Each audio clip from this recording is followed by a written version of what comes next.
Bueno, continuando con las operaciones básicas con los que estamos trabajando en el conjunto de los racionales, vamos a ver lo de la suma. Ya miramos que la suma en particular es contar siempre y cuando la unidad sea homogénea, es decir, las cantidades descritas son iguales, tienen el mismo tamaño.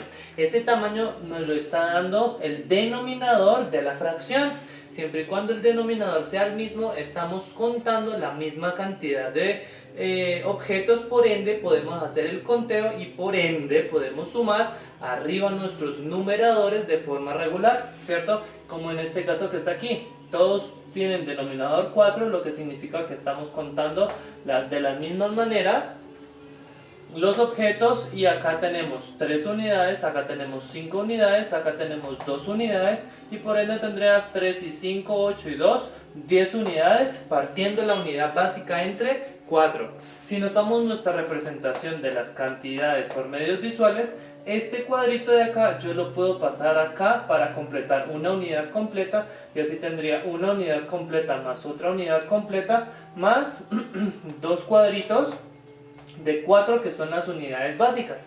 Entonces estas dos las puedo escribir como una unidad más una unidad, dos unidades completas con una fracción, una parte, más 2 cuartos.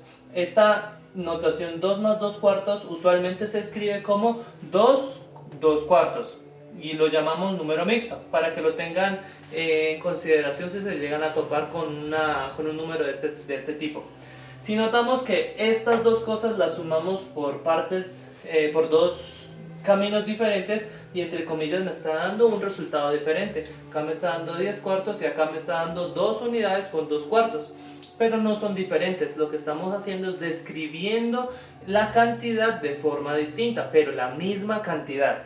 Por eso digo que esta y esta, como estamos sumando la misma cantidad, tienen que ser iguales. 10 cuartos es equivalente a 2 unidades con 2 cuartos. ¿De dónde sale esto? Del algoritmo de la división, ¿cierto? Fácilmente yo puedo pasar de aquí hacia acá haciendo el algoritmo de la división, haciendo esta división que está aquí. Les recuerdo que el algoritmo de la división es colocar el numerador acá y el denominador acá y hacer el algoritmo. ¿Cuántas veces cabe el 4 en el 10? 2 veces.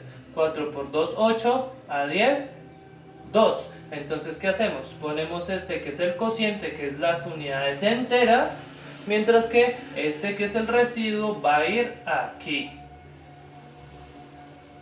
Y obviamente tenemos que seguirlo dividiendo entre 4 porque no hemos terminado la operación. Hay que seguir dividiendo, solamente que hasta aquí llegaba el algoritmo porque no podíamos dividir un número menor entre un número mayor. Pero ahora ya lo podemos hacer. Después vamos también a repasar un poco sobre los decimales y cómo escribir eso en términos decimales cuando llegue la hora. ¿Listo? Entonces, aquí ya repasamos un poquito el algoritmo de la división y la descripción de los números mixtos.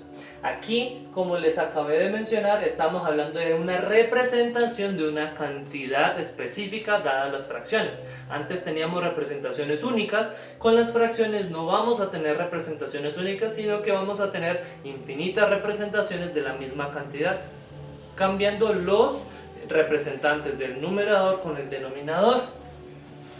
Así, este ejercicio que está descrito aquí, como podemos ver, esta parte de aquí la puedo ver como la mitad de toda una unidad completa. Esta de aquí sería la mitad de toda una unidad completa, esta sería de aquí la mitad de una unidad completa. Por eso yo puedo escribir esta cantidad como un medio, una cantidad de 2, esta también un medio como una cantidad de 2, esta un medio, mientras que esta, que era la unidad básica del ejemplo pasado, pues son 4 cuadritos, entonces un cuadrito de 4, un cuarto. Y yo quiero hacer el cálculo, la operación básica de estos elementos, pero obviamente, ¿puedo decir que esto es 1, 2, 3, 4?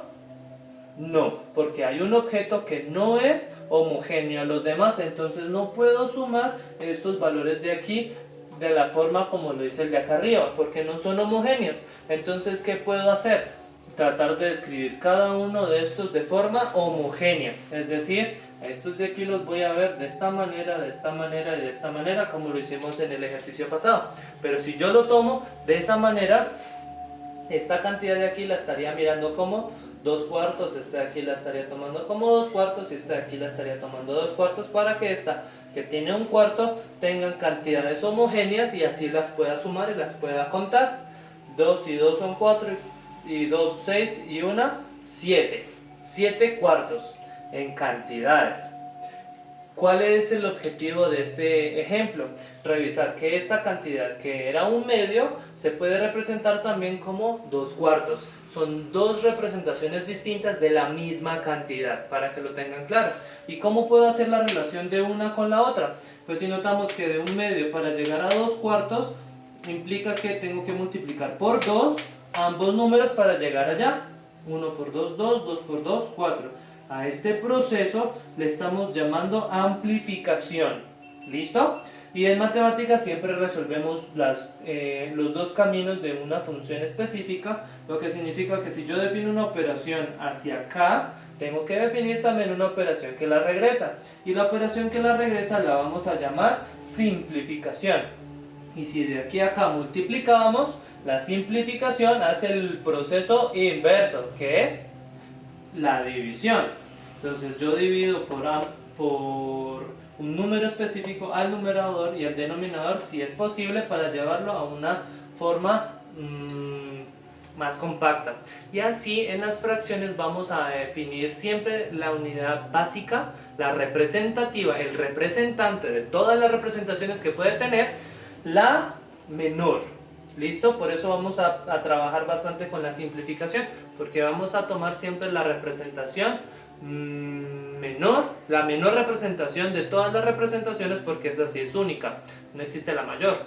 Entonces, vamos a trabajar bastante con esto y la simplificación.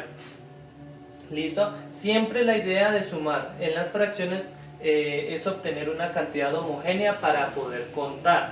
Pero ya en el caso donde tenemos 2 y 3, en donde no puedo amplificar una solamente para que me dé 3, yo no puedo amplificar 2 para que me dé 3, así como lo hice en el de acá.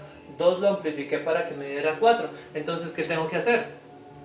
Aumentar mi proceso, hacerlo un poco más grande y no limitarme a amplificar una sola fracción, sino que voy a amplificar ambas. Entonces, al amplificar ambas,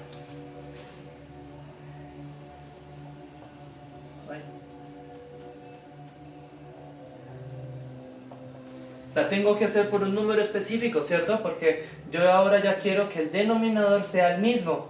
Al amplificar, al multiplicar, entonces, entre comillas, yo tengo que pensar en un número tal que al multiplicarlo al 2 y por el 3 me dé el mismo valor. Eso en términos matemáticos del colegio sería hallar el mínimo común múltiplo. Y para hacer eso, pues yo tengo que amplificar este por 3 y tengo que amplificar este por 2. Así al amplificarlo me va a dar por 3, 3 por 1, 3, 3 por 2, 6, más, y a este amplificarla por 2, 2 por 1, 2, 2 por 3, 6. Y ya tengo las cantidades homogéneas, las puedo sumar tranquilamente porque ya estoy contando de forma regular. 3 más 2, 5 sextos. Y miren que la suma de un medio más un tercio me está dando 5 sextos. Dos números que no tienen nada que ver con los números iniciales. ¿Listo? Y para ello entonces vamos a resolver o vamos a describir un procedimiento para poder llegar a ese resultado de forma inmediata. ¿Listo? Pero ya tenemos nuestra base de cómo hacer la suma. En el siguiente video entonces ya voy a hacer esta forma puntual en la suma. De ahí ya podemos decir cómo hacer la resta, tener algunas cositas pendientes con la operación resta y suma por los signos, y la multiplicación y la división, y terminamos con el repaso de los conjuntos racionales. ¿Listo? Entonces ya les subo el siguiente video.